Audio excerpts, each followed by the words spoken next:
When Michael Jackson stepped onto that stage in 1993, the world stopped. 133 million people, all watching one man. For 12 minutes, time stood still. This wasn't just another halftime show.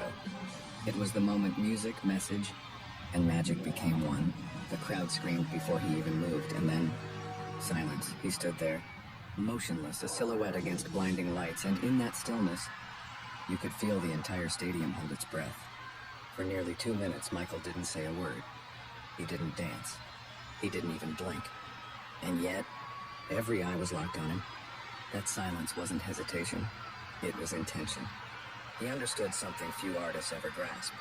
True power doesn't need noise. It just needs presence. When the first beat of Jam hit, the world erupted. Confetti exploded. Fans cried.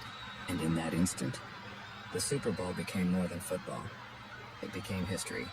Michael's every move was perfection. The choreography, the lighting, the camera angles, cut all pre-planned by him. This wasn't chance.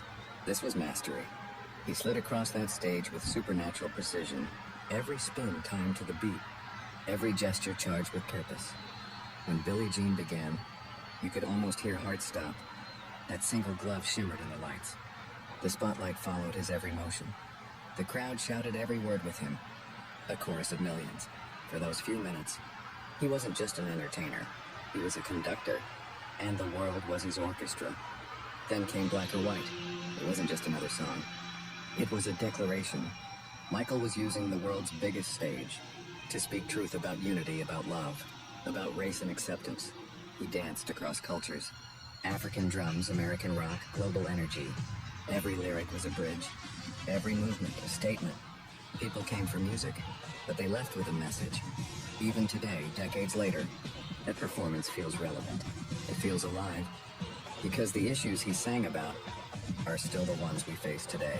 What most people don't know, the risk.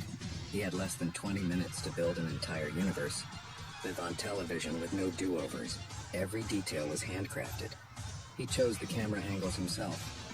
He designed the stage entrances, even down to how the smoke would rise. His goal wasn't to perform, it was to inspire. He told his team, I want this to be something the world will never forget. Technicians said his silence at the start caused more confusion in the control room than anything ever before. Producers thought there was a malfunction, but it wasn't. Michael wanted people to listen before they heard him, to feel before they saw him. That's what made him different. Then came Heal the World. The tone changed. The lights dimmed. Children poured onto the field holding banners of hope and peace. Michael's voice softened, not as a superstar, but as a messenger. He looked out into the stadium, then into the camera, as if he was looking at each of us.